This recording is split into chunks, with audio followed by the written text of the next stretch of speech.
हम 12th class का chemistry का चैप्टर नंबर 1 स्टार्ट करने जा रहे हैं, जिसका नाम है ठोस अवस्था या सॉलिड स्टेट। सबसे पहले बच्चों, जो ये चैप्टर है ये 3 मार्क्स का है। एग्जाम में 3 मार्क्स का आता है और यहाँ से एक नंबर के 3 क्वेश्चन बनते हैं यहाँ से। तो फर्स्ट हमारे पास है ठोस अवस्था। तो बच्चों, इससे पहले आपने छोटी क्लासों में पढ़ा होगा कि जो हमारे पास पदार्थ है उनकी अवस्थाएं कितनी होती है? 3 अवस्थाएं। कौन कौन सी होती है हमारे पास? ठोस, द्रव और गैस। तो ये पदार्थ की अवस्थाएं होती हैं कौन कौन सी? ठोस, द्रव, गैस। अब कोई भी जो हमारे पास पदार्थ होता है वो छोटे छोटे कणों से मिलकर बना होता है, जिसको क्या कहते हैं? अवयवी कण। तो जो हमारे पास ठोस पदार्थ है उसमें जो अवयवी कण होते हैं वो कैसे होते हैं? पास पास होते हैं, बिल्कुल ठीक है। जबकि जो हमारे पास द्रव अवस्था होती है उसमें अवयवी कण ठोसों की तुलना में थोड़े दूर दूर पाए जाते हैं, और गैसीय अवस्था में जो अवयवी कण होते हैं इन दोनों अवस्थाओं से बहुत अधिक दूर पाए जाते हैं। तो जो हमारे पास ठोस अवस्था है इसमें अवयवी कण क्या होते हैं? पास पास होते हैं, और इन अवयवी कणों के मध्य लगने वाला जो बल, अंतर आणविक आकर्षण बल सबसे अधिक पाया जाता है। किसे? द्रव और गैस से, इन दोनों अवस्थाओं से अधिक पाया जाता है। इसी वजह से जो ठोस अवस्था के जो अवयवी कण है उनकी स्थिति कैसी होती है? निश्चित होती है, यानी कि ये गति नहीं कर सकते। तो अगर हम बात करें ठोस अवस्था, तो ठोस अवस्था वह अवस्था होती है जिसमें अवयवी कण बहुत पास पास होते हैं और अवयवी कण प्रबल अंतरा आणविक आकर्षण बल द्वारा जुड़े हुए होते हैं, जिसकी वजह से ये गतिशील नहीं होते हैं। अतः हम ये कह सकते हैं कि जो ठोस अवस्था है उसकी आकृति, उसकी ज्यामिति कैसी होती है? निश्चित होती है। जबकि हमारे पास द्रव और गैस है, इनमें जो अंतराणविक आकर्षण बल है वो वीक पाया जाता है ठोस की तुलना में। अतः इनकी जो आकृति या ज्यामिति है वो कैसी होती है? अनिश्चित होती है। तो नेक्स्ट हमारे पास टॉपिक है ठोसों के प्रकार। तो सबसे पहले हम पढ़ रहे हैं कि जो ठोस है उसमें जो अवयवी कण है उसकी व्यवस्था के आधार पे जो हमारे पास क्रिस्टलीय ठोस होते हैं वो 2 प्रकार के होते हैं। उसकी व्यवस्था के आधार पे जो ठोस होते हैं वो 2 प्रकार के होते हैं। कौन कौन से? क्रिस्टलीय ठोस और अक्रिस्टलीय ठोस। अब हम बात करते हैं इसके गुणधर्म की। सबसे पहले हम बात करते हैं इनके आकार की। तो जो हमारे पास क्रिस्टलीय ठोस होते हैं उनका जो आकार है या उनकी जो ज्यामिति है वो कैसी होती है? निश्चित होती है। जबकि जो अक्रिस्टलीय ठोस होते हैं उनकी जो आकृति या आकार वो कैसी होती है? अनिश्चित होती है। ध्यान रखना इसमें, कैसी होती है? अनिश्चित होती है। नेक्स्ट हमारे पास इसमें अवयवी कणों की व्यवस्था। अवयवी कणों की व्यवस्था। तो नेक्स्ट हमारे पास जो पॉइंट है वो है अवयवी कणों की व्यवस्था। तो जो हमारे पास क्रिस्टलीय ठोस हैं उनमें अवयवी कणों की व्यवस्था कैसी होती है? निश्चित होती है। और अक्रिस्टलीय ठोसों में अवयवी कणों की व्यवस्था कैसी होती है? अनिश्चित। जैसे एग्जाम्पल की अगर हम बात करें तो एग्जाम्पल के लिए हमने लिया NaCl, sodium chloride. Sodium chloride किससे मिलकर बना है? एक सोडियम आयन से और एक क्लोराइड आयन से। तो अगर हम इनकी व्यवस्था देखते हैं कि सोडियम क्लोराइड के क्रिस्टल में सोडियम और क्लोराइड किस प्रकार व्यवस्थित है, तो फर्स्ट हमने लिखा इसमें सोडियम आयन, फिर है क्लोराइड आयन, फिर है सोडियम आयन, फिर है क्लोराइड आयन। सोडियम के ठीक नीचे क्या लिखेंगे इसमें, क्लोराइड आयन, फिर लिखेंगे इसमें सोडियम आयन, फिर क्लोराइड आयन, फिर सोडियम आयन। क्लोराइड आयन के नीचे ठीक लिखेंगे इसमें sodium ion, chloride ion, sodium ion और क्लोराइड आयन। तो ये हमारे पास जो संरचना है वो NaCl की संरचना है, जिसमें जो अवयवी कण, एक अवयवी कण क्या है, सोडियम धनायन है और एक हमारे पास क्लोराइड ऋणायन है। तो अगर हम बात करें NaCl की संरचना में, तो एक जो सोडियम है, एक सोडियम आयन कितने क्लोराइड आयनों से घिरा होता है, 4 क्लोराइड आयनों से घिरा हुआ होता है। इसी प्रकार अगर हम बात करें किसकी, क्लोराइड आयन की, तो क्लोराइड आयन कितने सोडियम आयनों से घिरा होता है, तो 1 2 3 और 4। यानी कि जो NaCl की स्ट्रक्चर में जो सोडियम आयन प्रत्येक 4 क्लोराइड आयनों से घिरा होता है और जो क्लोराइड आयन है वो भी 4 सोडियम आयनों से घिरा हुआ होता है। तो इनकी व्यवस्था कैसी है, निश्चित है। एक सोडियम आयन, फिर कौन आएगा, क्लोराइड आयन, फिर सोडियम आयन, फिर कौन आएगा, क्लोराइड आयन आएगा इसमें। इसी प्रकार अगर हम बात करें अक्रिस्टलीय ठोसों की व्यवस्था में, तो इसका एक एग्जाम्पल है रबर। तो एग्जाम्पल के लिए हमने ये मान लिया इसमें 2 प्रकार के कण हैं, एक तो ठोस इसमें और एक हमारे पास कैसे इसमें रिक्त वाला। तो अगर इनकी व्यवस्था की बात करें तो यहाँ इनमें किसी भी प्रकार की कोई निश्चित व्यवस्था नहीं होती है। तो एग्जाम्पल के लिए हमने कोई भी अक्रिस्टलीय ठोस की संरचना का हमने एग्जाम्पल लिया, तो यहाँ पे जो अवयवी कण हैं उनकी कोई निश्चित व्यवस्था नहीं होती है।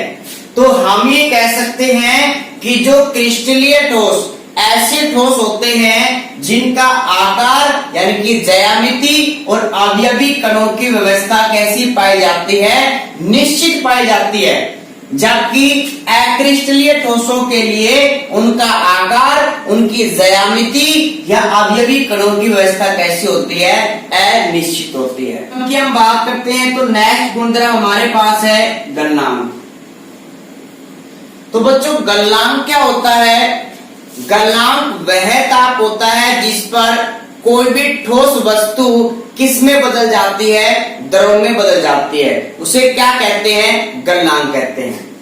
तो हमारे पास अगर एग्जाम्पल के तौर पर एक आयरन की रोड है, अगर हम इसको टेम्परेचर देते हैं तो जैसे जैसे इसका टेम्परेचर बढ़ाते रहेंगे तो एक फिक्स टेम्परेचर पर, यानी कि एग्जाम्पल जैसे कि जो आयरन का जो गलनांक पॉइंट है वो है 1538 सेंटीग्रेड। अगर जब तक आप इसका टेम्परेचर बढ़ाते रहोगे, जब तक इसका जो टेम्परेचर है वो 1538 सेंटीग्रेड नहीं हो जाता, तब तक ये आयरन कैसा रहेगा, ठोस में रहेगा। और जैसे ही इसका टेम्परेचर हो जाता है 1538 सेंटीग्रेड, तो ये जो आयरन की रोड है ये क्या होती है, लिक्विड में चेंज हो जाती है। यानी कि हम ये कह सकते हैं कि जो ये आयरन की रोड है इसका जो गलनांक है वो कैसा है, निश्चित है। अगर आपने इसका टेम्परेचर कम रखा तो भी ये क्या करेगा, इसमें ठोस अवस्था में रहेगा, पिघलेगा नहीं। अगर आपने एक फिक्स टेम्परेचर दिया तो एक निश्चित तापमान के एक निश्चित पॉइंट पर ये जो लोहे की रोड है ये किस में बदल जाएगी, द्रव अवस्था में। तो हम ये कह सकते हैं कि ये जो आपके पास लोहे की रोड है इसका गलनांक कैसा होता है, एक निश्चित होता है। तो सेम इसी प्रकार जो हमारे पास ठोस है, कौन से, क्रिस्टलीय ठोस। तो क्रिस्टलीय ठोसों का जो गलनांक है वो कैसा होता है, निश्चित होता है। ठीक है, एक फिक्स टेम्परेचर भी क्या करेंगे, वो द्रव में परिवर्तित होते हैं। ठीक है, नेक्स्ट हमारे पास इसमें कि अक्रिस्टलीय ठोस। तो बच्चों आपने सभी ने टायर को जलते हुए देखा होगा। तो जैसे टायर को जब आप जलाते हो तो टायर का कुछ हिस्सा जलता रहता है, कुछ हिस्सा क्या करता है, नरम पड़ता है, और बाकी जो कुछ हिस्सा है वो कैसा होता है, ठंडा। यानी कि जैसे जैसे आप टेम्परेचर देना उसको स्टार्ट करोगे तो जो टायर है वो जलने लगेगा। तो जो एक टेम्परेचर पे पूरा टायर एक साथ नहीं जलता है, फिर आप इसको टेम्परेचर देते रहोगे फिर टायर धीरे धीरे क्या होगा, इसमें जलना स्टार्ट होकर पूरा क्या हो जाएगा, जल जाएगा। तो जब आपने इसको टेम्परेचर दिया तो जैसे जैसे आप टेम्परेचर बढ़ा रहे हो तो ये जलना स्टार्ट हो गया। तो उस फिक्स टेम्परेचर पे क्या पूरा टायर जल गया, नहीं जला। इसमें इस टायर का कुछ भाग जला, बाकी कुछ नरम पड़ा, बाकी कुछ ठंडा रहा। लेकिन जैसे जैसे आप टेम्परेचर बढ़ाते रहोगे वैसे वैसे ये जो पूरा टायर जलकर क्या हो जाएगा, नष्ट। तो यानी कि हम ये कह सकते हैं कि कुछ पदार्थ ऐसे होते हैं जिनको हम गर्म करते हैं तो पहले तो वो नरम पड़ेंगे, और नरम पड़ने के बाद वो क्या किस में बदलते हैं, द्रव अवस्था में। यानी कि जो आपके पास ये ठोस है ये एक टेम्परेचर की प्रास में किस में बदलेगा, लिक्विड में बदलेगा। ठीक है, तो हम ये कह सकते हैं कि जो हमारे पास क्रिस्टलीय ठोस है उनका जो गलनांक है वो कैसा होता है, निश्चित होता है। एक फिक्स गलनांक पे ही ये क्या करेंगे, द्रव में परिवर्तित हो जाएंगे। जबकि जो अक्रिस्टलीय ठोस है ये एक तापमान की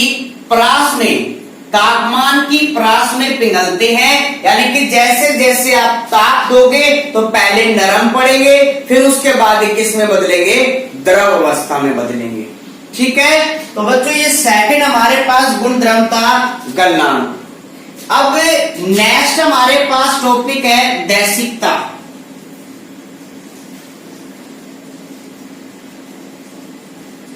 दैशिकता, और अगर हम बात करें जो क्रिस्टलीय ठोस हैं वो हमारे पास होते हैं विषम दैशिक या विषम दैशिकता दर्शाते हैं। जबकि जो अक्रिस्टलीय ठोस हैं वो कैसे होते हैं, समदैशिक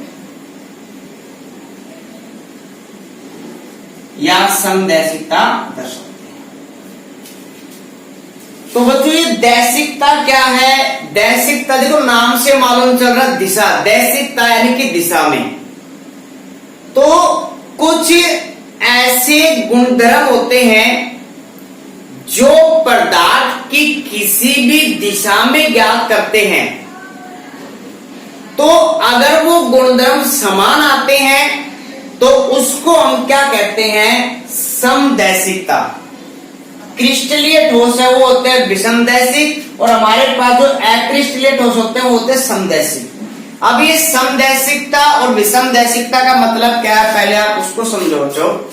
जैसे अगर हम बात करें किसकी, NaCl की बात करें तो NaCl की संरचना में अगर हम इस डायरेक्शन में गए तो हमें क्या मिला, सोडियम आयन, फिर क्या मिला, क्लोराइड आयन, फिर क्या मिला हमें, सोडियम आयन। यानी कि हमें पहले एक प्रकार का आयन मिला, फिर दूसरे प्रकार का, फिर पहले प्रकार का, फिर दूसरे प्रकार का।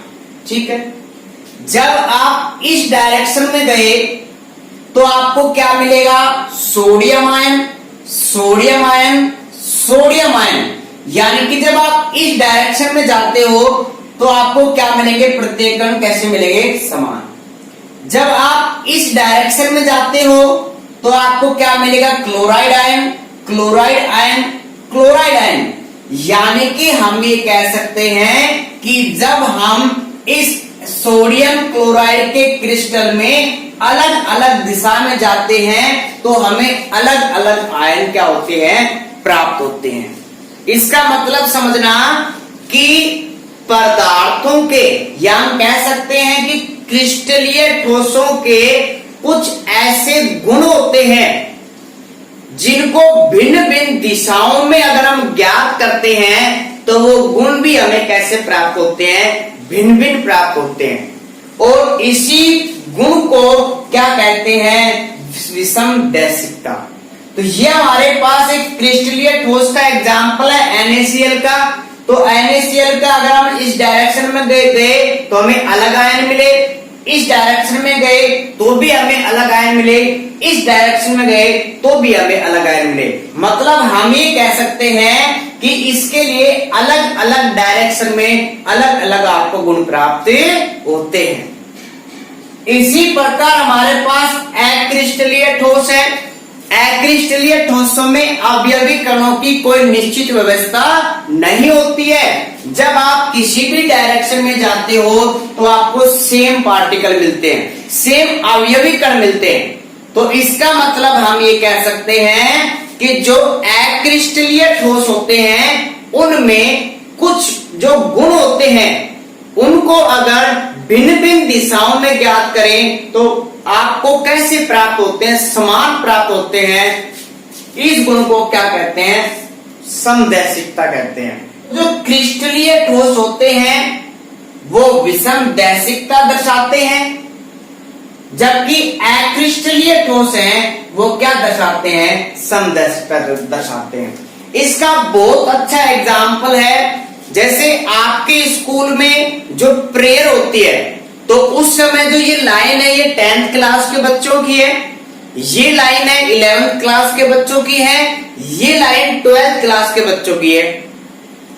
जब कोई भी टीचर इस तरफ से जाता है तो उसको क्या मिलते हैं, सारे 10th क्लास के ही बच्चे मिलेंगे। जब इस तरफ जाता है तो इसको उस टीचर को सिर्फ 11th क्लास के ही बच्चे मिलेंगे। जब टीचर इस तरफ से जाता है तो टीचर को सिर्फ 12th क्लास के ही बच्चे मिलेंगे। यानी कि अलग अलग जब डायरेक्शन में है तो अलग अलग गुणधर्म प्राप्त होंगे। लेकिन अगर आपकी लंच हो जाए तो उस समय 10th 11th 12th जो भी क्लास के जो बच्चे हैं वो सारे मिक्स रहते हैं। अब आप किसी भी डायरेक्शन में जाओ तो आपको एक मिलेगा क्या, तो आपको कभी 10th क्लास का बच्चा मिलेगा, फिर आपको 11th का 12th का, ऐसे यानी कि आपको प्रत्येक क्लास के बच्चे मिल जाएंगे। तो जो आपके पास जो लंच है वो आपके पास किसको शो कर रही है, अक्रिस्टलीय, मतलब उनकी व्यवस्था निश्चित नहीं है उस समय। लेकिन अगर जो प्रेयर है उसमें व्यवस्था कैसी होती है, निश्चित होती है। तो बच्चों आपको याद रखना है क्रिस्टलीय ठोस कैसे होते हैं, विषमदैशिकता दर्शाते हैं इसमें, जबकि अक्रिस्टलीय ठोस समदैशिकता दर्शाते हैं। तो बच्चों नेक्स्ट गुणधर्म है हमारे पास इसमें प्रकृति। जो क्रिस्टलीय ठोस होते हैं वो कहलाते हैं वास्तविक ठोस। नेक्स्ट टॉपिक है बच्चों हमारे पास प्रकृति। जो क्रिस्टलीय ठोस होते हैं वो कहलाते हैं वास्तविक ठोस कहते हैं, वास्तविक ठोस कहलाते हैं। जबकि जो अक्रिस्टलीय ठोस होते हैं वो कहलाते हैं आभासी ठोस। आभासी ठोस या इनका एक नाम और होता है अतिशीतित द्रव।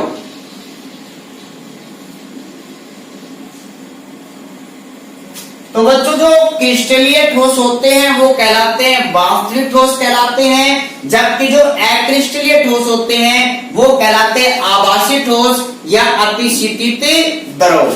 तो एग्जाम में क्वेश्चन यहां से पुटअप होता है किसमें कि अतिशीतित जो कांच होते हैं, कांच को अतिशीतित द्रव क्यों कहते हैं।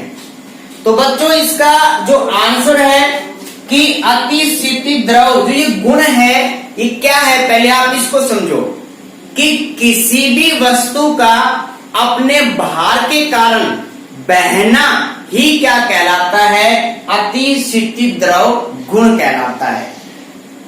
और जो कांच है वो इसका क्या है, एग्जाम्पल है। जैसे बच्चों आपने जो पुराने जो मकान होते हैं, अगर आपने उनकी कांच की खिड़कियों को देखा होगा तो जो खिड़कियों में जो कांच लगे हैं वो ऊपर से कैसे होते हैं, पतले होते हैं, और नीचे से कैसे होते हैं, मोटे होते हैं। इसका कारण क्या है इसका कारण ये है क्योंकि कांच क्या है, एक अतिशीतित द्रव का उदाहरण है। यानी कि जो कांच है वो अपने भार के कारण ही क्या करता है, नीचे की तरफ गति करता है। इसका बहुत अच्छा एग्जाम्पल आपने और देखा होगा, जब जो अपने घरों में कांच के गिलास होते हैं, जब आप इनको नए नए कांच गिलास यूज करते हो तो उसके किनारे कैसे होते हैं, मोटे होते हैं। लेकिन जब ये कांच के गिलास पुराने हो जाते हैं तो आपने ये देखा होगा, जो ऊपर के किनारे वो पतले हो जाते हैं और नीचे से कैसे होते हैं, मोटे। इसका रीजन वही है क्योंकि कांच क्या, अतिशीतित द्रव। अगर आपने कभी ध्यान नहीं दिया है तो आज ही घर में देखना आपके कि कांच है, जो कांच के गिलास है या खिड़कियां हैं, उनको ध्यान से देखना, वो ऊपर से कैसे मिलेंगे, पतले मिलेंगे और नीचे से कैसे मिलेंगे, मोटे मिलेंगे। अब नेक्स्ट हमारे पास है इनके एग्जाम्पल। तो क्रिस्टलीय ठोस का एग्जाम्पल है NaCl, sodium chloride, KCl, potassium chloride. Next हमारे पास अक्रिस्टलीय ठोस का उदाहरण है रबर